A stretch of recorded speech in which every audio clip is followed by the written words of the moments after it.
Hey guys, this is a story of me getting caught by the Japanese police on the 25th of December 2020, which is truly one of the worst days of my life.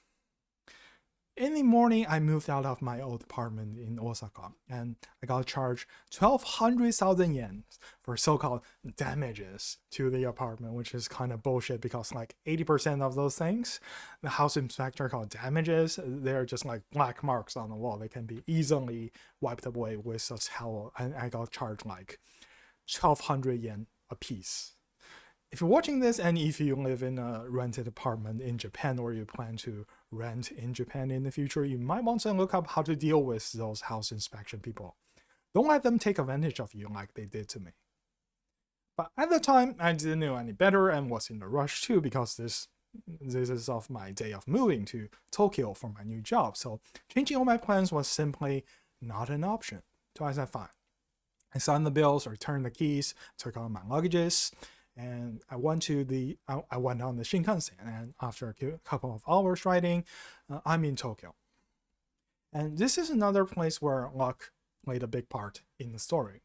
According to my original plans, I'm supposed to get the keys to my new apartment and then drop my luggage and meet with a new friend who lives in Tokyo, and we are supposed to have a dinner together. But then the agency called a few days ago saying they won't be working on the Christmas Day evening, so I had to pick up the keys next day. And that's how I end up at my friend's place in the lobby way earlier than I'm supposed to, with my backpack full of stuff meant for my new apartment.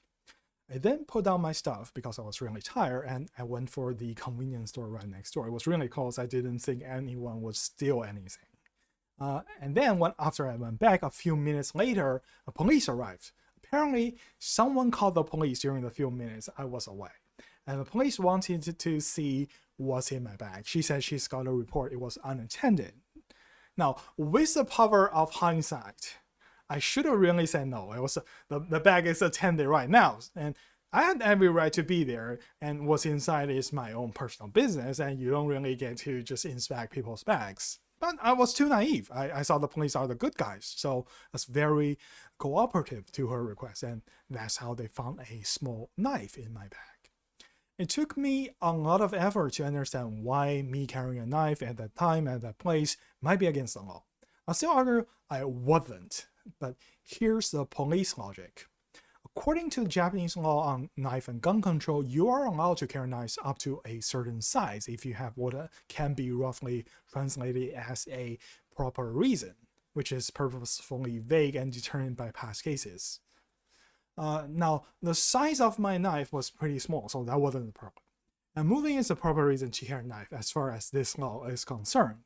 What the police was arguing though was, during my stay at my friend's apartment's lobby, I was temporarily not in the state of moving because I'm waiting for my friends, and therefore I wasn't supposed to be carrying the knife. So I mean, we're really splitting hairs here. And even if that was the case, what happened to me next seems really just unnecessary and, to be honest, a waste of both my time and public resources. Because during that night, I spent hours at the police department, mostly waiting for them to produce documents for me to sign and fingerprint.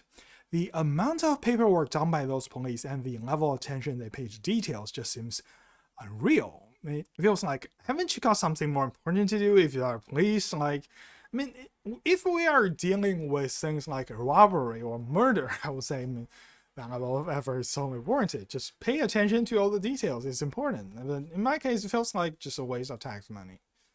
And that's not the end of it. At the end of my stay, they asked me to come over during a later date, which ended up taking a full day and includes things like taking pictures of me from different angles, fingerprints, footprints, and they even had me do a DNA sample.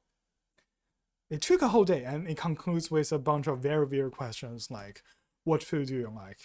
Why do you like that food? And again, actual examples, followed by what food do you dislike and why do you dislike that food? Actual reasons I had to give. And there are real questions asked by real police officers, and if anyone knows why they ask such questions, please tell me in the comments. I even asked the police, why are you asking these questions and whether they are really necessary, to which he said, Yeah, why do I have to ask these questions? And which is Japanese for I think this is bullshit too, but I just can't just say that in at work. So I ended up wasting a day and a half of my life. And the planned dinner I had with my friend was obviously cut off. I didn't end up getting any criminal records or go to court or anything. So I guess that's good, at least. And since I spent most of the time waiting for the police to do their paperwork, I got to chat with whoever's got the task of keeping an eye on me. And mostly we talked about how's it like being a police. It was kind of both expected and unexpected, the answer he gave me. Basically, the biggest difference between the public perception of how being a police is like and what they really do, according to this older officer who's really nice to me, was the work is much more mundane than you would think. And of course, sitting there watching them do all the paperwork, he convinced me immediately. Apparently, he's been in the police for decades, and most severe case he's ever seen was an attempted murder, just one single case, and we're talking about in the dense urban area in Tokyo. This immediately reminds me of how things are different in the US. I've been there, but media made it look like wherever you are, there are violent, lethal crimes happening every week, if not every other day, and the police is there to protect you. And it is commonplace somehow for people to buy firearms for self-defense, touting the only way to stop a bad guy with a gun is a good guy with a gun, implying bad guys with guns are somehow a common occurrence. Look, maybe I'm wrong. I never lived in the US, only lived in Canada. Maybe I'm spoiled by the security of countries I lived in, but I really never felt I need to protect myself from physical violence after graduating from high school, that is. And that's how this conversation changed my opinion on what's the role of the police in a society. And now I see them as less heroes, more like ordinary workers. And I know they're not completely ordinary, but you get what I mean. And to be honest, I can say I like the Japanese police. There are nice people like this older officer who explained a lot of things to me, but there are also officers who's frankly just kind of rude and they're impatient, they're xenophobic towards me. I mean, it's common in Japanese people. But when they're at the police, I can only smile and take it in because they have all the power. I don't want to risk angering them. I remember another time I had to deal with Japanese police is when I lost my wallet, and when I found it, the money in it got stolen. I was in an office building, so there should have been cameras, and it was downtown Osaka after all, it was just like the busiest part. But when I got to the police, they were really dismissive and they wouldn't help me, saying things like, I can file a report, but I'll most likely not get my money back. I mean, I get the message. I was disappointed back then because I still had the mindset that police are supposed to be heroes helping ordinary people like me. But I feel better now knowing that these are just regular people like me, and they are just tiny cogs in this big machine. I mean, if you think about it, the police doesn't make the law, they just enforce it.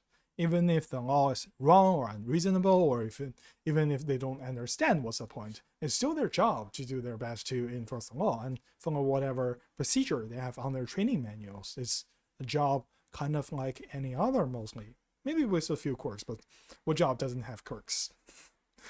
And that's kind of the story of how I got caught by the Japanese police during Christmas Day, and how I changed my mind on the role police plays in a society.